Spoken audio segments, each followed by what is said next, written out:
and welcome to IGN Anime Club, episode 57. Yay, anime. Yay, anime! We made it back from Anime Expo. We lived! We're live. I'm your host, Maria Saunders, and joining me is Kallie Poikie. Hello. And Megan Sullivan. Hi. Missing is Mike Ramone, but he will be back next episode. Send him love. Yes, love and positive vibes. Yeah. Anime Expo. Yeah, so Miranda, so busy. I just want to say shout out to Miranda for crushing the coverage on Anime Expo. Yes. You were the only one working it. I mean, you had photo help from our dear Amanda in LA, one of our art people. Hey Amanda, what's up? Hey, so but you really just got so much up. So please, everybody, check out anime coverage on IGN. Yeah, and so if you're kind of looking for that, you can head over to our TV tab, and if you just scroll through, you're going to see a bunch of anime. We've had a lot of reviews go up recently. We've had a lot of photo galleries. We have a ton of news.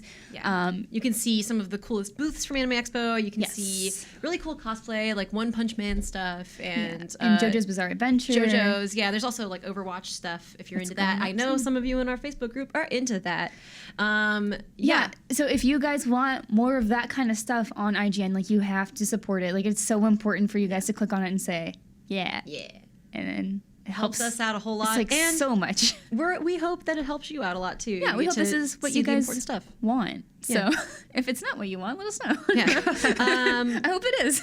But yeah, so Anime Expo was a lot of fun. I was about to say I did not get to work because I did want to be able to help, but I got to have fun. I got to explore and see some cool stuff and just.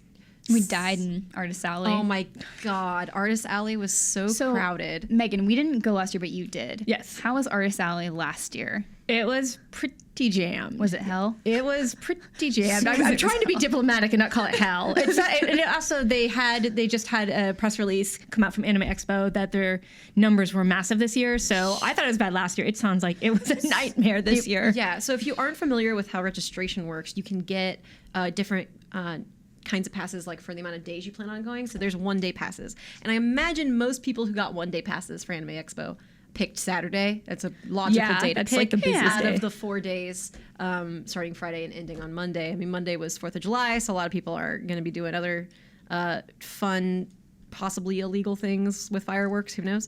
Don't do illegal things. Don't do illegal Be things safe. with fireworks. You'll hurt yourself. Yes. That's why they're illegal. But we went to Artist Alley on Saturday. Yeah, that's like the time I had a break in my crazy, stupid schedule. I had like just enough time to like break away and go hang out with Kallie. And I had waited in the registration line for I think 2.5 hours. I want to say I was in the reg line for a really long time, and I used the time to people watch. I was like seeing I was trying to get a feel for what the most popular cosplays were, so it wasn't like a total waste of time. And I was studying Japanese on my phone because like that's what you do at Anime Expo. But when once we got there, I didn't realize this while we were in the Artist Alley hall, but it's not a hall, it's a parking garage, and that means there's no air conditioning. So a lot of places I went for Anime Expo I hadn't been before in the LA Convention Center, because I've gone before for E3, and I was like, what is this Hentai Hall? Like, I've never been here. Hentai, yeah, wait, Kenta or hentai? I'm sorry. Hentai. I was like, you have my attention. But there was some stuff probably could have found. Anyway.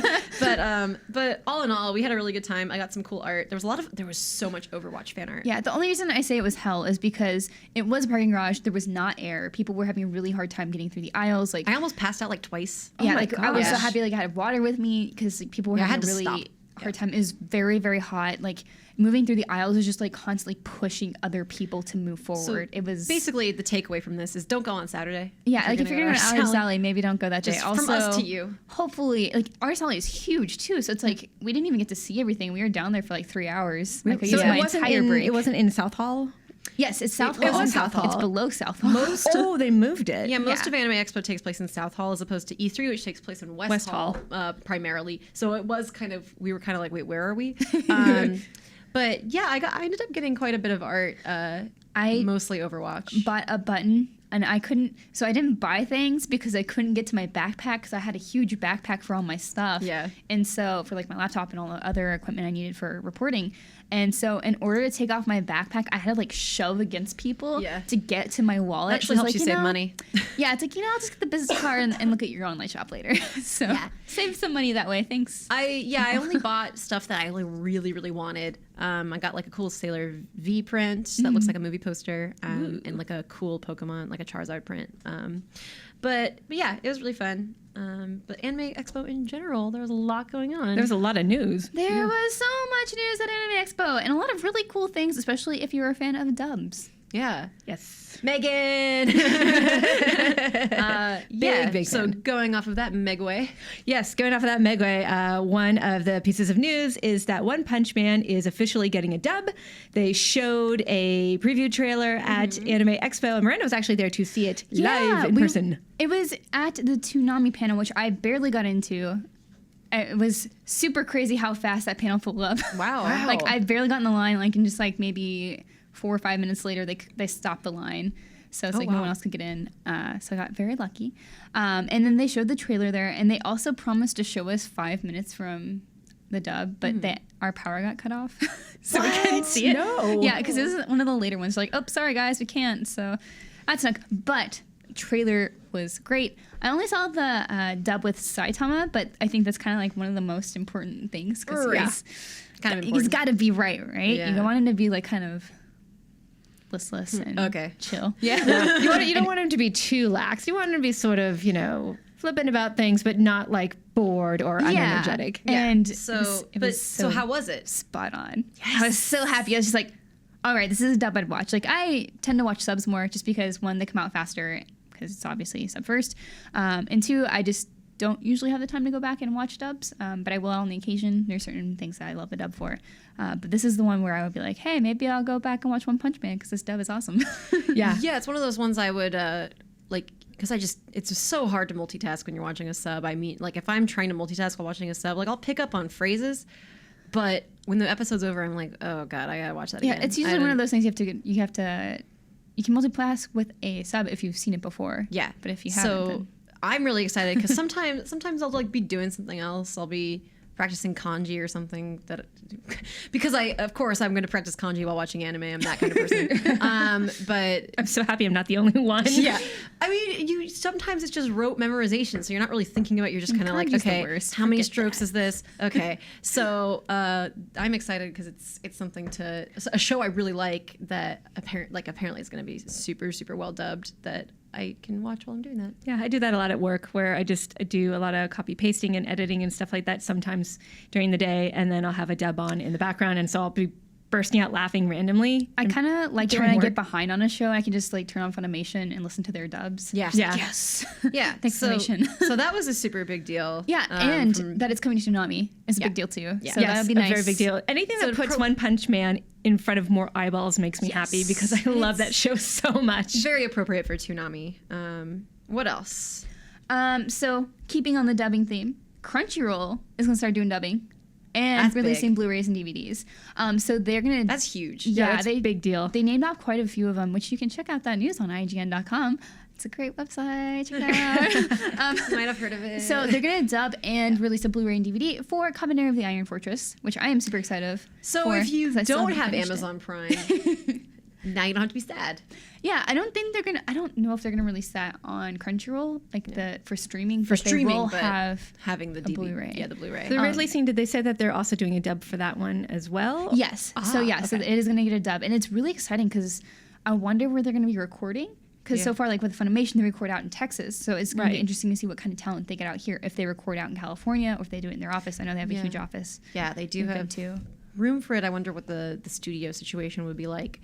But it is really cool just to see Crunchyroll expanding into that because they just haven't been doing that, and that's super super huge. And it's also cool just to have more competition for people licensing and releasing Blu-rays and DVDs. To see like what other kind of offers you can get and see what sort of. I want to see if they're going to do a lot of like special edition stuff because those are the kind of things. It's like when I buy a Blu-ray for anime, it's usually for like my favorite things. Yeah, right. And so I'm more inclined to buy special edition things because I'm waiting for buying it for favorite reasons. Because I love it so much. So that's really exciting, and I can't wait to see also what their model is going to look like. If they're going to do more of an Aniplex sort of very Japanese style, like here's 2 or 2 to 5 Right. episodes on one Blu-ray. Or here's Wait the for whole the next show. one. Yeah, or Because like that's Funimation how much does a it. Blu-ray can fit. Yeah. However much a Blu-ray can fit, I don't know. Yeah, so we'll see. That'll be very interesting to follow up one. Yeah. Um, Next up, coming to Blu-ray. I am so excited. it's in all caps. It's in all caps. Are we ready? I can't say I can't read what I wrote because we'd have to do a lot of bleeping. But Code Geass! Yes! Yeah. Finally! It's back. No, seriously, I'll believe it. It says Code Geass is back. Holy bleep! Yes, finally I need it, and it's all And in then just caps. signed Miranda. Yeah, I was gonna curse a lot more, but I was just like, I'll just leave it there. Yes, Code Geass is one of my favorites. I watched it forever ago, and I missed out when they had it on DVD for I think it was like the Anime Legends DVD that Bandai distributed. Don't quote me on that. I don't remember exactly who had it, but regardless, they stopped distributing it, and I was just like, I need a Blu-ray. And then Funimation's like, hey, we're gonna put it on Blu-ray, and I was like, yes. So there's also gonna be a collector's edition with both seasons, or you can buy just normal editions with each season separately. Yeah. And just yes. Oh yeah. Oh, Suzaku, you find me out. There's more news, though, for Dragon Ball fans. There's a couple of things today. Shout out to Microsoft for releasing the entire first season of the original Dragon Ball Z season today, or when we record. So, but the big Dragon Ball news out of Anime Expo was, of course, Viz Media picking up Dragon Ball Super manga. Yeah, which, not the anime. Not the anime. If you have been following the show for a while, we haven't talked about Dragon Ball Super because it's not available legally here in the US, which is where we are. So it's really cool. Just like, okay, we're getting the manga. One step closer to getting the anime. Hopefully someone picks it up. So that's a big piece of news. Yeah, so it's very hopeful that maybe we'll get the anime soon. Also, when I went to Toei's booth, they had a big display for Dragon Ball Super. I'm just like, what a big tease. Like, hey, we can't even get that Thanks, legally. Toei. Wow, just come on, Toei. Yeah, it was Why like, you gotta be like this? Yeah. yeah, you want people to watch it legally, bring it over. Yeah. Yeah, and then also, I'm super excited too. Revolutionary Girl Utena is getting a reprint. Just the manga. The anime is supposed to come out this year on Blu-ray from Right Stuff and Nozomi Entertainment, so it's a separate thing. Yep. But the manga is coming out, which is really exciting because Viz had the rights to that. I'm not sure what happened for a long time because they didn't reprint it. And I've been slowly trying to like collect old editions, and then they're like, "Oh, we're just gonna release like special editions." I was like, "Yes, finally!" Because it's also another one of my favorites. So if you haven't seen Utena, do that. I think Good stuff. they Good have- 90s anime. Yeah, they have the entire sub on YouTube from Nozomi Entertainment for free, so you should check that out. Boop. And then finally, To wrap up Anime Expo news. Yes. so this actually isn't from Anime Expo, surprisingly enough. It's actually from an event in Japan. Attack on Titan Season 2 is coming next spring. We finally have Finally. It's set finally time. happening. Yeah, before they've just said, well, it's going to happen in 2016. And then there was never any like final confirmation of when it was going to happen. So now we know it'll be next year. And I just want to ask you guys, are you still excited for Attack on Titan Season 2? Like you guys too. And let us know in the comments, like, do you care that the anime is coming back? It's been so long. It first aired back in spring 2013. It's been forever. My first thought is no. Like my initial reaction is, I'm not really that excited. But then I thought about it a little more. And although I wasn't happy with kind of where it ended, like I thought like a lot of people thought that it kind of dips after the first bit of the anime of the first season. So I'm excited in that I want to see maybe if it picks up. I'm really curious about what the actual story is and what's up. I could read the manga for that, but I hate the art. I hate the grotesque look of the Titans. Like I just can't look at it. So so I am relying on the anime to have slightly less grotesque looking Titans to tell me the same story. So What, you're saying you don't like Steven Tyler and Hillary Clinton in Titan form? Okay, Steven Tyler Titan is the best Titan. I mean that's my initial reaction after seeing like a couple of pages from the manga. So I'm totally being unfair. It's probably fine, but my first reaction was, oh my god, they look awful. They look like potatoes with teeth. Like I just don't want to. I don't want to read this. Jeez. So I'd rather just get that story in a little, the art style of the anime is slightly different and something that's more palatable for me. But I am not like hype about it, I guess is my general conclusion, is I'm interested, but I'm not like, can't wait for Attack on Titan the way I was with like Food Wars season 2. Sure. Yeah. What about you, Megan? I didn't actually finish the first season. I feel like people kind of scared me away from it because everyone was like, oh, really disappointing, blah, blah. So I watched episodes, but I never finished it. But I feel like this is good motivation to go back and finish it now that I know there's going to be more, that it's not, one of those things where, oh, there's never really going to be a season 2, just kidding. Yeah. So knowing that this is actually coming gives me motivation to go back and finally finish Attack on Titan. I think that for me, at first, Attack on Titan was so off-putting because I've told this story before. I thought it was going to be about spaceships and people invading a planet. Wait a minute. I don't remember this. I don't remember this. Okay, please tell. Please repeat your story. Yes. So for years, I'd heard of Attack on Titan.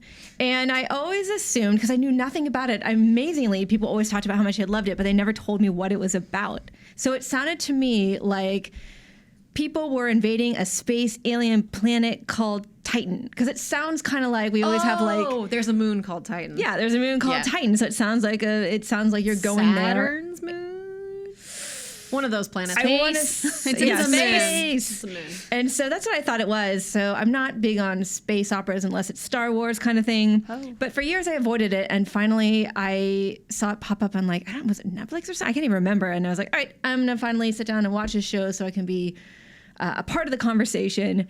And the first thing I see is that wall, and I'm like, it's gonna be like medieval, like night stuff, it's like Berserk style. And then this giant naked thing comes over the wall and bites off somebody's head. And I'm like, it's pretty cool. It's just like, that first episode, I was like, was rock and traumatic. roll. Like, I had nightmares. I'm so sorry you were so misled about Attack on Titan. I don't know how that happened. I don't know how you... It's weird that no one ever told me what it was about. They were just always saying, have you seen it? It's so good. And they'd like walk away. So are you excited?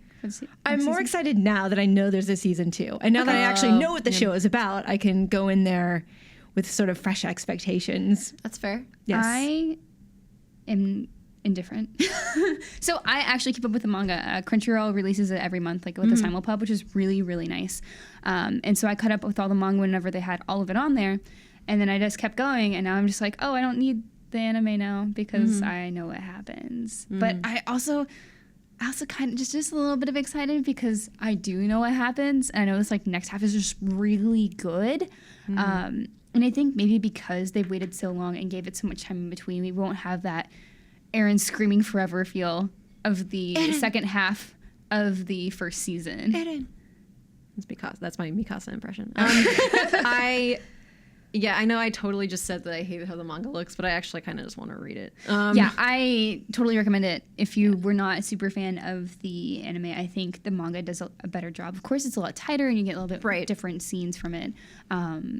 I like it a lot. And there's a lot that happens. And I keep forgetting what happened in the first season. I was like, okay, right, it stopped here, so I can't say anything after this massive thing happens. And there's just like so much, and I wonder how many episodes they're gonna do, if they're gonna do another like 24 season or if they're just gonna do 12 or 13, just because there is so much. And I know they did want to wait so that they could kind of let the manga get out there and not have to rush it, but it's been a long time.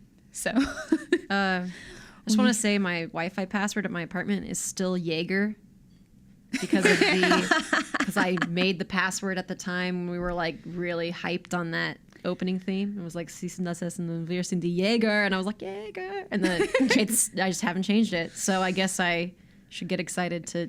My password will be relevant again. Are you guys excited about Attack on Titan Season 2? Let us know in the comment section below where this video appears. I'm making a downward gesture as if the comments are actually just there. Just mild warning in case people post spoilers, because like there's some crap went down in the last chapter of the manga. Yeah, so I had to restrain myself there. Please don't post spoilers, but also exercise caution if you don't want to avoid spoilers. But yeah, let us know what you think about Season 2. Apply all your savvy about Game of Thrones spoilers here on Attack on Titan. Because that was something that was really hard to get through during Game of Thrones. Yeah. All right. Yeah, so that's Anime Expo. Oh, also, if you're watching our video, I have a new statue. Yes. I am so happy. My girl, Food Wars. Ikumi from Food Ikumi. Wars. I love her so much. Meat Master. She's the best. Meat Master. I love her. If you're also curious about what I bought, you can check out my Instagram because I've been posting stuff. I bought a $50 plush that I didn't need, but it was the last one, so I needed You it. always need a plush. What are you talking about? I bought a $45 Rilakuma puppet. Wait, Like yours is a puppet? Mine's a puppet. Whoa. I didn't realize it was a puppet. Mine's just Rilakuma dressed as a cat. Well, mine is Ko Rilakuma dressed as a cat. I got a smaller one because yours has kind of a longer body. I got a shorter body one Oh. because I liked it. And then Well, I get maybe it and next it's time a puppet. You can bring it on the show. And I was like, Oh, that would be amazing. I guess I have to do YouTube videos where I'm talking to this puppet now because what am I going to do with this? So, yeah. Anyway. Also I bought a crap ton of Kill la Kill in betweens. You You know how sometimes you get blind boxes and you're like, just one more. Yeah, so That this was happens. okay, what happened was, there's just really quick tangent. At Anime Expo, there was a Good Smile booth, and Good Smile was selling blind packs of 3 Kill la Kill in-betweens. In-betweens are sort of, they're like raw sketches from the animation that's like between movements. That's like the simplest way I can explain it. I know someone out there is going to be like, well, actually there's this. I totally know that was very simple. But so Miranda buys, I think at the time you had purchased, I want to say 3. It's like, I think 3. Yeah. And Miranda's like, the line's not long. And I was like, okay, I'm just going to start with 1. I'm going to start with 1. And like, if I get a character I want, then cool. And I'll stop. So I buy 1, and it's all Sanagayama, the ninja guy, the green ninja guy. And I was like, He's like a kendo fighter. Yeah, and he's got the blindfold. yeah, And he's some, Yeah. the guy the blind one. the I was non-important like, one. I was like, excuse me? So we went back. I bought 2 more, and you bought up to Two more. You bought 2 more, so you had 5, and I had 3. You got a really cool Ryuko. I got some cool Mako.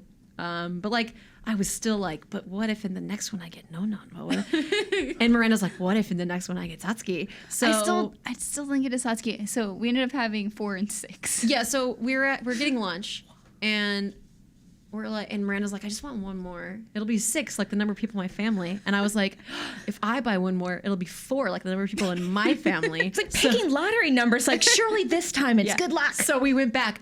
It was worth it because I got Fight Club Mako, which I will post. I had to have my mom ship all my Anime Expo stuff. I think I got. because I couldn't pack it. I But forget yeah. what I got my last one, but I think I got Ryuko in her pajamas. Yeah, I got Pajama Ryuko. Yeah, it was good. No, we got matching. We got a matching set. Yeah. We both got a sequence of Ryuko in motion Yeah. in our last ones. Yeah, so I learned tricks when you were buying them. So I had to go up every time I went to buy 2 because the first time I bought 2. And what happened is I just picked 2 from the box. But the first 2, like if you buy them in sequence. They're in sequence. So I got like essentially the same frames. And I was like, oh. Which Yeah. is cool because So- it's cool to see the subtle emotions Yeah, in but between. if you get like 6 frames of Sanagayama, you're like, okay. So we had to go and be like, can we have 2 packs from different parts of the box, please? And the guy was like, no, you can't choose the frames. And I'm like, no, I want a package from the bottom of the box. Just like mix it up for us, Just mix please. it up. I And want to then- shuffle it. And I had like a guy I kept going back to. I was like, hey, I'm back. He's like, I know. Yeah, I thought So- I thought they'd like cut us off like at the bar. Yeah, and then maybe I had a friend after I left to go back and buy me 2 more. I almost did, and then I was like, because we forgot our pets. We didn't count our pets as part of our family, so we felt guilty. I have so many pets. I know, and I was like, well, I have a dog, so who I have like more. 2 cats. My parents have 2 cats. My sister has a dog. No, so. don't see, but yes, we felt like bad people. Anyway, so that was our. Satsuki, guys. Just check our Instagrams. Mine will be posted later once I get all my stuff. Yeah, and to be fair, these were only like $20 for art from used in the show, like used in production. A Like, piece this of the is super- show, $20 for a pack of 3 frames. So yeah, so it's like totally worth it. Like it's my absolute favorite show, so I was happy to pay a lot of money. I love for Kill la it. Kill so much. All right, cool. Moving on. I'm sitting here for 5 minutes, like, what is happening? Sorry. It's us crying. So let's go to some new stuff. We've been watching new stuff because this season started. Summer season. Yeah. New things. Where should we begin? Megan. Okay, so first of all, thank you to everyone who checked out my Berserk review. The numbers crushed it, meaning that you guys were super interested. So please, whenever you see an anime review, support us on IGN.com and check them out because we get those numbers and we can... You can read it on one of our apps. That's true. We can. Yeah, but we have a which mobile apps? app. There's an iOS app and Android an app? Android and PS4 and Xbox One and Amazon Fire and Roku. Yeah. I don't know why I said it like. Well, it does mean 6, right? So Japanese. Anyway, yay anime. So, yeah, 6. So yeah, you can check all that on there. But yeah, like Megan said, thank you for supporting those reviews. And Berserk did super well. So Yes, how was it? It was. I really enjoyed it. I know that everyone can agree that the CGI needs some serious improvement. Oh. But after 20 years of Guts not moving forward in the story, I think we're all pretty happy that he's back in some form. I did want to say that, if you haven't seen Berserk, it's a very violent show, so keep that in mind. And also, this takes place after the Golden Age arc in the 1997 anime series. So if you haven't seen it, you might be very confused as to what's happening. Yeah, so it's kind of confusing because the title is just Berserk. Yeah. So I think a lot of people went in thinking this was a reboot. and it is But not. no, the good news is it's actually finally Guts is moving forward. And just to quickly catch up everyone on what Berserk is, basically it's told from this mercenary's point of view who joins a mercenary group called the Band of the Hawk. It's led by a very charismatic leader named Griffin, and Griffin is very cold and ambitious, and he wants to rule over his own kingdom one day. So he gets a band together, merry band of men together, and one woman, Mary. Casca, yes. So Mary's just not quite the right word, but anyways, they move forward and they help the King of the Midlands out, and Griffin does such a great job with his mercenary group that he's allowed to, long story short, marry the daughter of the king. And so while he's making his dreams come true, he has this infatuation with Guts, his mercenary right-hand man, who will do pretty much anything for Griffin because he doesn't care. He doesn't care that Griffin is pretty shady. In terms of what he does is kind of underhanded. It's very strongly implied, as Kallie is winking and nodding at the camera. I mean, Kallie like, hey. hey boy, hey. That Griffin has very strong romantic feelings for Guts, even though Guts, it's all over his head, is a little oblivious. But it's important to mention that because it dictates Griffin's behavior, because you think Griffin gets everything he wants, and then Guts is like, cool, we did it, bro. We got you. You're one step closer to the throne. But I overheard you talking about how you think the best people are those who follow their dreams and don't follow people blindly. That encouraged me to go out and do my own thing. Okay, thanks, love you, bye. And Griffin was like, wait, no, you can't leave me. You can't leave me. He freaks out. We're bros being bros. We're bros being bros. We're guy friends being friends. Yes. And Guts is like, what? He's like, you can't leave me. He actually says, you're mine. You're not leaving. Whoa. He actually says... that's a red That's flag. not healthy. Yeah, That's not a relationship. This is a... Stop being cute. Stop being cute. Okay. Yeah, and so he and Guts is like, nope, I'm leaving. It's like, Right. nope, you can only leave if you win in a sword fight, because that's kind of how Guts became part of the group. Griffin won the first fight. Guts wins the second fight. Guts is like, I'm sorry, man, I got to go do my own thing. Yeah. And Griffin falls apart, and he's always been very cold and calculating. And he's 2 months away from like marrying the king's daughter, but in some sort of weird rebound revenge sex thing, he sleeps with the king's daughter earlier than is appropriate because she's still a maiden and she's not yet married to him. And Griffin gets caught. For the next year, he is tortured horribly. He's skinned alive. His tongue's cut out. It's really depicted in a very graphic manner. And Berserk. Berserk, ladies and gentlemen. And so by the time Guts finds out about this, he and the Band of the Hawk finally rescue Griffin, but he's a broken human being. He's not him physically anymore. not there anymore, and he's mentally not there Yeah. anymore. And so basically Griffin tries to commit suicide, but he like basically tries to impale himself, and he kind of misses. It's really weird. But he has, the reason why is because he's always had this evil amulet on him. He doesn't know how it works or what it is, but it turns out it's a demon amulet that during an eclipse, and hey, conveniently there's an eclipse at this point. What is happening? Every 216 years or so, there's an eclipse, and these demons show up and they're like, hey, Griffin, we've been watching you, and we like the way you do things. You're kind of a good guy, but you got a bit of an evil streak, and you've got that amulet, and that says that you could possibly be an awesome demon like us. Why don't you join our merry band called the God Hand and turn into a demon?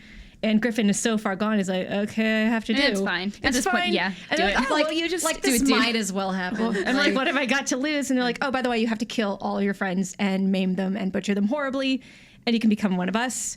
And so the original 1997 Berserk, because it ran out of budget, because I couldn't do the last episode explaining how Guts gets out of this situation, but the last episode ends with people being horribly murdered, butchered, and there's a very graphic rape scene. And that's actually where Berserk ends. It's kind of, it's 20 years. It's a long time for spoilers. Yeah, I've only watched like the first 3. I have the DVD from Dustin. He lent it to me. But it's fine. I kind of knew it But happened. that's where the Golden Age story arc is the movies that like on Netflix kind of and retell stuff. it, and then they do the final episode that you never get to see. But that's where Guts's quest for revenge now starts. That's why he's so angry and so upset and tries to avoid people, because during all these battles he became branded. Now demons can find him anywhere he goes, and they will horribly murder and slaughter anyone who gets in their way. So that's where we're starting from. It's like some hardcore Satanism. All right. Yeah, it's very, very graphic, and people need to know that. But Guts is back, and he immediately cuts down an army of skeletons and does all this. Black Swordsman arc, right? Yeah, this is the I think the Black Swordsman arc was an arc they didn't do. I'm not sure. I thought that's what this was. I'm not sure. I don't remember. But anyway, all the he's names back. are. I should know this, but all the names of the story arcs are all getting jumbled in my head right now. But yes, the Black Swordsman is back. Guts is back. He's chopping up people and doing his thing. And so I'm very curious to know if you guys haven't already read the review or seen the show. Let us know in the comments below what you think of it, because I know it does have some controversy because the CGI is not great. Yes, it is a Black Swordsman arc. Yeah. It is Black Swordsman art. Good. Power of Google. Yeah, like, the power of the internets. All right. But yeah. But now that you know all about Berserk, now you can go watch the show. Now you can finally catch up. That's quite the rundown. Yeah. like, oh. I don't think I need to watch it now. I was gonna give it a less detailed one, and then as I kept going, Yeah, you kept going. I was like, yeah. Oh god. Oh yeah, like at first you're like, all right, this sounds pretty sinister, and then you're like, oh no, oh yeah, god. it gets. So that's why I have a warning, a whole paragraph about how bad does this get. Let's go the complete opposite direction. So yeah. if you need a palate cleanser, ladies and gentlemen, well, Hard right. Yeah, hard into right. banana. Into banana. Or not banana. That's actually not going to be mine is Sweetness and Lightning. Oh, that's Okay, that's also a hard right though. Yeah, that's still a hard right. If you need to get away from death and destruction and all that stuff, there's Sweetness and Lightning, which is a story of a widowed father taking care of his pre-K tiny adorable daughter who loves magical girls. Oh my God. Am I gonna cry? You're gonna cry with happiness. It's I your anime. I gotta watch this. It's about you don't really see single fathers a lot in anime. In fact, you rarely ever see parents. Yeah, but so you never see the father. You never see he's the sometimes father there, or he's terrible. But but he's this wonderful, hardworking father who takes care of his adorable daughter. And the first episode, they bond over food because he's working so hard. He can only get bento boxes from convenience stores. But he realizes that, my daughter's never had like a really super good home cooked meal. So they go out to a restaurant where they meet this very sweet young woman who can't even cook rice. It's her mother's restaurant. Aww. So she has to figure out how to cook rice, and they all bond together. And it's so cute. Yeah, I've heard fantastic things, and it's definitely one of those things on the list. It's just a matter of getting to it. Yeah, thanks to everyone who tweeted at me to watch the show. I'm glad you did, because I wasn't initially going to watch it. I was like, whatever. And then after watching Berserk, I was like, I need happiness and joy in my life. And it's happiness and joy. I always like getting recommendations on Twitter. But then also Bananya was the one bright spot for me. It's like, that's like the one really happy thing I watched. It's like 3 minutes. It's about a cat that's a banana. I think it is a banana. Yeah, or lives. I can't tell. It lives in the banana peel, but it's from space, by the way. Yeah, it's everything. Totally makes sense. It's everything I could ever want, and like I said previously, I just want every plush that there is. Honestly, that's all I want to say about it.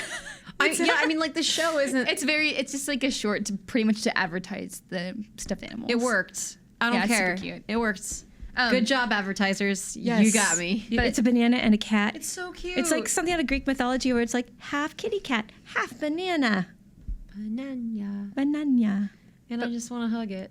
That's all I have to say about that. More importantly, the superior food show, Food Wars. Nice segue. Yes, that was really good. So some people are asking the Food Wars review. I got delayed because of some stuff that should be up by the time you're watching this, actually. So I am working on that. Don't worry. But this is just some summarized It is thoughts. so fast. It's It does not much waste time. It does faster. not care if you don't remember what happened in season 2. I mean, But- to an extent. I mean, season 1 to an extent. I thought that the way they recapped what happened was not heavy-handed. Like, it was the appropriate amount of just remember that someone's reflecting on this one thing that happened. And then you're like, oh, yeah, the beginning of the autumn elections, the preliminaries. Okay. And then the monkfish and, and then they had the whatever that one, the basil, the holy basil. And then I was like, okay, I got it. Super fast. Yeah. But I mean, at the same time, I think that's fine because season 1 happened pretty recently.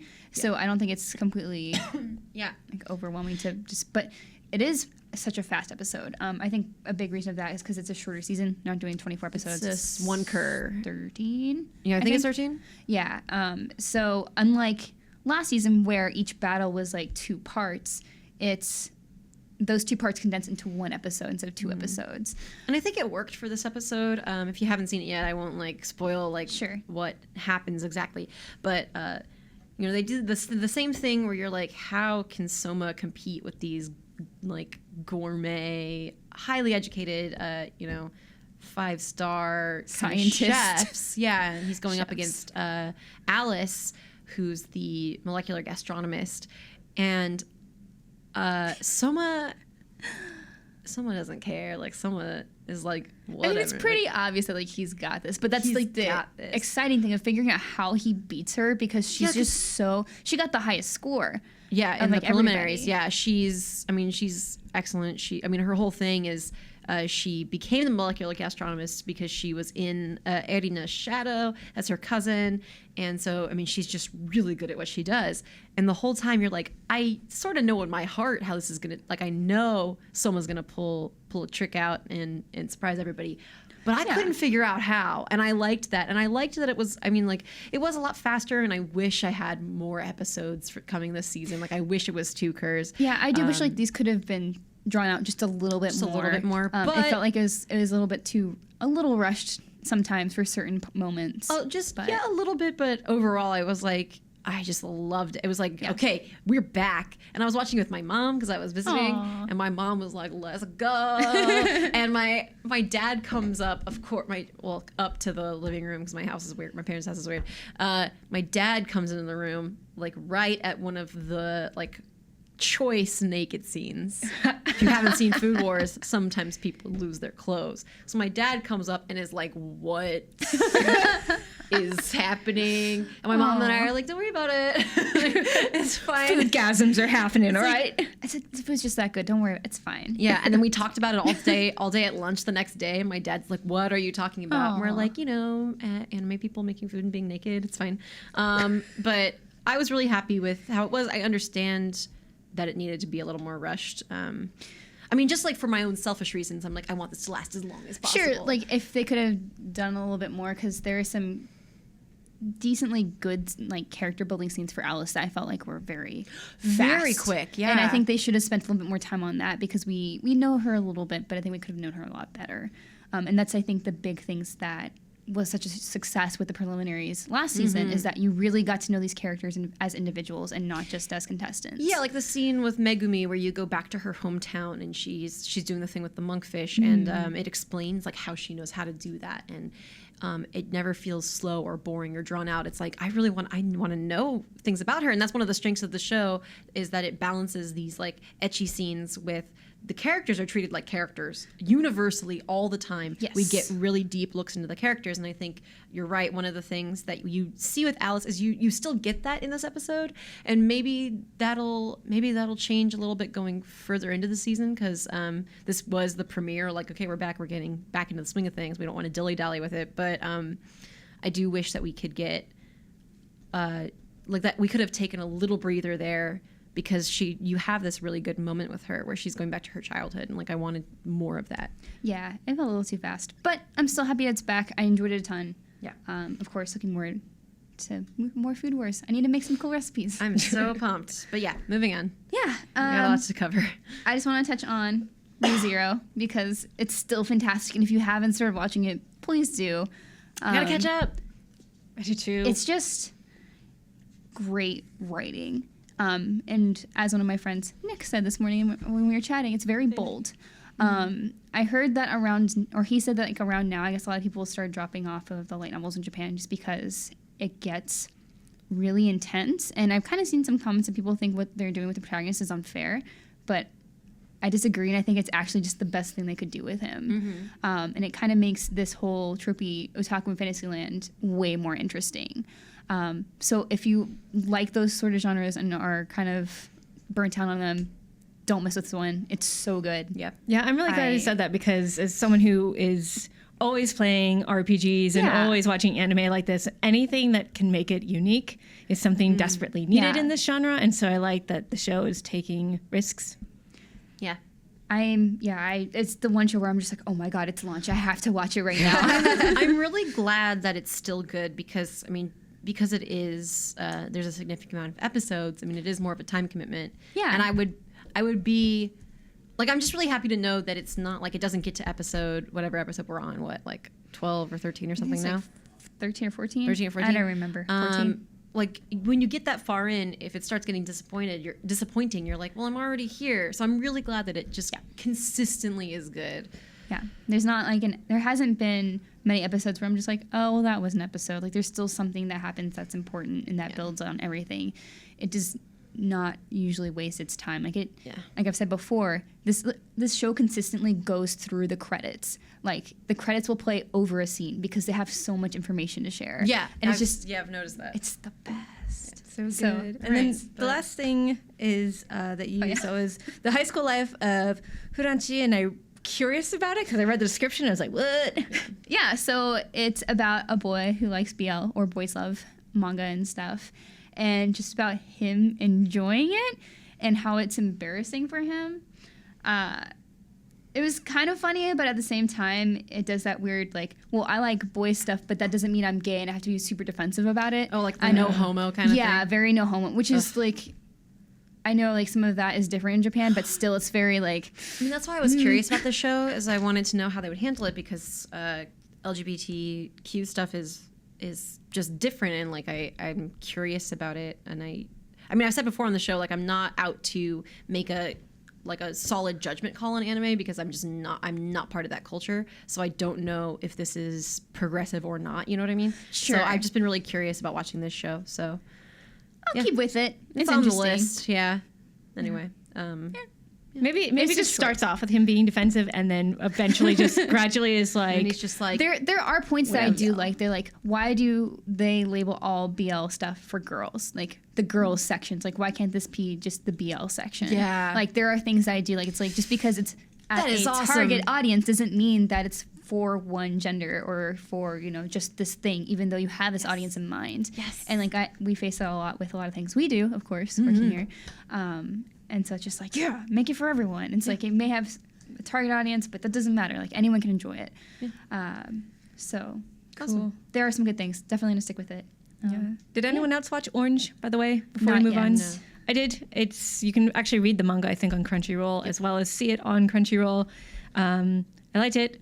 I think it might be very weepy material. It sounds like it's going to be a little bit in the feels, but I loved the animation quality. I thought it was actually very pretty. So... thumbs up to that one. All right. Cool. And so, we'll keep talking about all these new shows next week, of course, because there's a ton. There's stuff starting this weekend, like Mob Psycho 100. I think, no, it's next Monday. Yeah. And very exciting. Yep. Yes. More for you. We have to jump into the watch party, but I have to bounce. Yeah. Because I have an important meeting to jump to. Yes. Yeah. So it's all right. I'm going to hand over these things if you could write down the time codes. And, we're at this time. But if you guys haven't been a part of the watch party before, every week we watch 2 episodes of a show chosen by you guys. And right now we're watching Shirobako. And usually we do 2 episodes, but now we're doing 4. And I'm bouncing, so sorry. Yeah. All right. Well, love you. Bye. Bye. Have fun at your meeting. Bye, Miranda. Yeah. So picking it up from there. We are going to go through this a little more quickly because we skipped some watch party stuff and we really want to catch people up. Yes. So we have some comments from you that I think. So we watched 17, 18, 19 and 20. So just what's the quick takeaway? What happened? All right. Well, actually, a good segue into this is Tyler DeBoer. I hope I pronounced your name right. Talking about episode 17 says, well, welcome back, Honda. You've really changed. We don't have time to focus on you because Shinsuke, the go-between editor, dropped a bomb on Musani. Man, Taro seems like a good employee compared to you. For an upcoming event, Third Girl needs a PV and only has 13 days to complete it. So these preview sort of videos that they promote, promotional videos, I'm sorry, I said that wrong. I think it's promotional video. Yeah. And you actually see those all the time in anime. It sort of gives you a bit of a teaser about what the show is about and what the anime style is. And so this whole episode was about turning out this PV, and they only have like 13 days to complete it. And of course, it's a super stressful event that isn't helped by some people's very snotty, poor attitude, which really sucks. I really liked this episode. Also, there's another comment that says, this is from Giselle Del Silva. I'm sorry, I'm bad at pronouncing Giselle names. Del Silva. So saying, Tara feels refreshing compared to how irritating Shinsuke is. I love seeing the relationship between Emma and Kunogi. Emma knows just how to mentor her. All the girls are growing up so much. Yeah, I agree that, I mean, like, Shinsuke is the word. Like, anyone who makes Taro look better. Yeah, right. That takes some effort. That does take some effort. I mean, we've talked about Taro before. Yeah. He's... Gotta say. Yeah. Shinsuke he kind of sucks. Yeah. Moving right along to episode 18, we have Neto Del Toro says, well, in hindsight, it is kind of her fault for not taking more into consideration that the studio she outsourced that extra work to is called Titanic Studio. Oh, wait, who's Neto talking about? Yeah, Miyamori. Yeah. Oh, it's been a long week. Hindenburg Animation next. They should solve all her problems. Those classic transportation tragedies. But... yeah, that is it was Neto always comes up with the good jokes. Yes, he does, and it was kind of weird that they're like trying to outsource extra work, which immediately I was like, ooh, that's always risky. Like as soon as they started, she started talking about it, I was like, oh no, don't, because it makes things a little harder to control. Also, we have another comment from Tyler who says, here we take a look. We look over at the voice acting side of Third Girls. Arya's voice actor Suzuki, which is actually based off of Miyamori's real VA Juri Kimura. I did not know that. I didn't know that. That's really cool. It goes through struggles trying to nail the emotion of her character. The voice director has a conversation with her, showing her to act like she's having real conversation in real life. This is actually what they do for voice acting stuff. They tell you all the time to actually who you're talking to, why you're talking about it. Yeah. Where are you, et cetera, et cetera. Miyamori gets to Okura, another animator of old, who believes he's past his date. While he drunkenly commits to helping, the next day he tells them he's bowing out. Luckily, Okura comes through and agrees to work for them. Yeah, that was an interesting scene where he's kind of blabbing away at the bar, and then the next day I was like, I knew that was kind of going to happen. Yeah, it's just like getting all the animations back in there wrong, and like having it just go that poorly. Yeah. I'm like, oh no. Yeah, honey, it's like I'm every sorry. time you think things are going to go right, I'm just waiting for some weird hitch to happen. And it does, and that kind of sucks. So, yeah. That's kind of, I mean, that's what keeps the show, I mean, that's what keeps the tone consistent. Not the tone, but, you know, again, in past watch parties, it feels like it's been years since we've done one of these. But I've talked about how the show just is so tense because it's real. Like, I mean, we're talking about Berserk earlier in this episode of Anime Club, and how, like, when you're describing Berserk to me, it's like, okay, this is just like an avalanche of like terrible things. Versus Shirobako is like more like that could happen to me at my job. Like something could just kind of spiral out of control, and I'm just kind of like, oh God. And rather than it being like catastrophic, like the world's ending, it's just like, this went so wrong. What happened? And I feel it's hard to describe the feeling of, it's like Schadenfreude or something, like that feeling of I relate to your pain, but also I'm in pain that you're in pain, like that cringe feeling. Yeah, it's funny you brought Berserk into the conversation, because in 1997 anime, they did actually run out of budget. And so they couldn't even do the last episode. And that's something that Shirobako has actually addressed is budget issues and time issues and things like that, that even on major shows or popular shows, this can happen. And so you're never sure if, Third Girls is going to happen, even though they're like, it's got to happen. It's got to, the show can't end on a sad note, but it could surprise me because it has happened in real life, and they're addressing a lot of the things that happen in the anime industry. Yeah, I mean, this is based on real life. I mean, like, we didn't even know that Suzuki's based off of Miyamori's voice actress. Like, this show is so rooted in real experiences, even though it's not a play-by-play of it's not a documentary about the anime industry. It is reflective of things that actually happen, and it's very likely, like, coming from this episode, like, oh man, this might actually just not get done. Oh my God. Yeah. So moving on to episode 19, did you catch any? Is the quote here. It says, Miyamori starts feeling panicked about all the problems, and that's when Yano comes back to work. Yano first goes to Studio Titanic and takes over things there. Oh my God. And then Neto's back with another Titanic metaphor. It says, if laziness was Titanic Studios' iceberg, then Yano-san just came and punched it away. I like that. I like the image of someone punching an iceberg. That's kind of amazing. Yeah. I can't remember if it was this episode or the next episode where Shinsuke finally gets yelled at.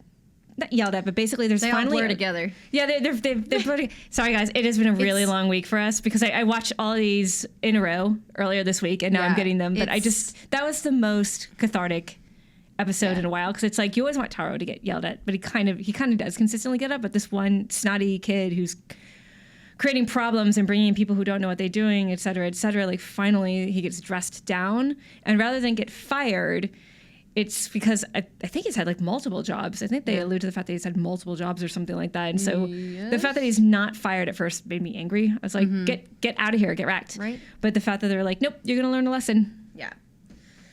That's super important, because there's always that one person, right? Like, you're on a project and that one person is not pulling their weight, and they're like, it'll be fine, it'll work out. And his character kept saying that. It's like, it'll be fine, it'll work out, it doesn't matter. And it's like, it does matter. It matters, and things work out when people make them work out. So yeah, it just irritates me when somebody does that. And finally, there was a dress down, and I loved it. Yes. And then, taking a breath and then moving on to episode 20. Yes. Musani is troubled with the scenario for the last episode of Third Aerial Girl Squad. During the meeting, they talk about what they're going to do with the story, and somehow also get into the topic of why they're all making anime. And Neto Totoro, once again, poses a question to us. What is your, on the lighter side of things, what is your goal in life? Why are you working in the anime industry? Like, that's kind of the question presented. And I wanted to talk about that for us, too. Like, things are difficult. We talk about, I mean, obviously we've kind of had a difficult week here, just with work and how work is, and there's a lot to juggle, and we do a lot, but we still do it. Yeah. And everyone has different answers. Like Miyamori points that out. She's like, everyone has such interesting different answers about why they stick around when things get really difficult. Mm-hmm. And I think that's worth exploring in any work environment. It's like, I've been at IGN for over 10 years. Yeah. Why the hell do I stay on? Because it's amazing and fun. It can be extremely stressful and hard work, but I feel like I'm part of a family. I feel like it's super rewarding because I get to do something I love, even though there are days where work is just work. But being able to sit here, talk about anime, talk about video games is super important. So even though the pay isn't great and the stress can be huge, I mean, it's you're doing something passionate. Yeah. And I like how some of their answers were just like, just at the end of the day, they're doing what they love. Yeah. That's the thing is I think about how crazy it is that my job is a job that someone can do. And so even though, like, I mean, it's not all like, yay video games, yay anime all the time. Sometimes there's just like normal work things, normal paperworky type things that you would do in a totally different office.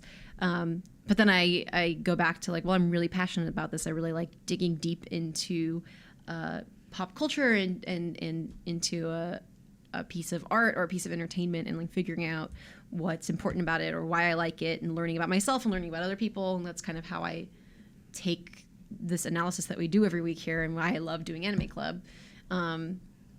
And so I just related to them a lot in this episode, where it's just like, it's hard, but this is what I want. I want to do this. I like that the show had a moment of self-reflection. Yeah.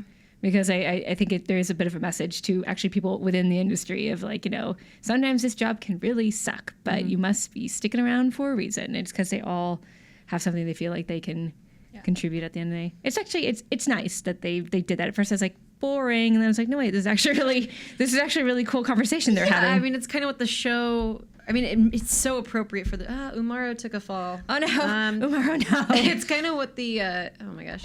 Well, that's her natural Go home, state. you're drunk. She's lying down on her face. It's fine. I totally lost track. I had something poignant to say, maybe. It's just it makes sense for the show. Is what I'm trying to say. Is the show is really it's driven by character and by conflict, but not the kind of conflict you always see. Except with Shinsuke, who finally got his just desserts, because it sucks. Sorry. So, I've always been a big proponent of Taro. I feel like he needs to be there, but this character, not so much. Yeah. Just go away. So yeah, that wraps up our extremely fast-paced crash course through 17, 18, 19, and 20 of Shirobako. We'll be back again next week with 21 and 22. Yes, we can actually get into more detail. We'll actually, have more to say, and I probably will think of more things to say about some of these episodes, just to recap some of them. But thank you for sticking with us with the watch party. Miranda posted. She took photos at Anime Expo. There was a cool Shirobako display there with like this animator's desk and different frames from the show. So check that out. It's on the Facebook group, which is facebook.com/groups/IGN Anime Club, the official group. Join us over there to chat more about Shirobako. And we're ramping up for the next watch party pretty soon already. My God, you're right, because we're already on episode 21 of Shirobako. Yeah, we're getting close to the end. How are we doing this? I don't know, but guys, if you have ideas for our next watch party, start throwing them out there. Start campaigning, because... Yep. Yeah. Because this was like the big campaign that everyone wanted. This was a crazy campaign, yeah. Yeah, and now it's like, all right, what's next? I'm sad I couldn't get as deep into it as I wanted to, just because of work circumstances. But it's been really, really fun. And I like Watch Party because it's sort of like a book club thing. Like, we don't always have to say poignant things every time. Sometimes it's just like, I like this character, the way you would at a book club. So yeah, I feel bad because it's like I really wanted to get into detail about a couple of these, but we are just crushed for time right now, which is why we're just speeding through it. So apologies. That's why we like reading what you guys have to say. It actually helps us kind of come up with conversation topics. So thank you so much for contributing. You can also email any questions, comments, concerns, watch party discussions to IGN_animeclub@IGN.com. That's our email address. I have a cool pink folder, like my label in Gmail is pink, and it's like Anime Club, and because it matches our logo. Oh, wow. And I need to do that. I sort all your emails in there, and if I don't have time to read them, I go back and I read them. So that's really smart. Yeah. So send us some comments. We want to hear from you. What you want to see from anime coverage, and and you can also tweet at us because we sometimes get recommendations. I was talking about I got Sweetness and Lightning recommendations from a bunch of people, and that really helped. So if you have recommendations, comments, questions, hit us up on Twitter as well. I am Meghan, MEGHAN_IGN. Kallie. I am Inky Dojiko, INKYDOJIKKO. Dear Miranda. God, you broke her arm. Oh my God, I killed Umaro. If you're not watching the video, which you should be, Umaro's arm fell off. Meghan just broke Umaro. But anyway, Miranda is at Havoc Rose. Havoc is with a K. You can tweet at all of us. You can also use the hashtag IGNanime, IGNIME. Thank you for joining us for episode 57. Fixed her. Good. Yay, anime. Yay, anime. See you next week, guys. Bye.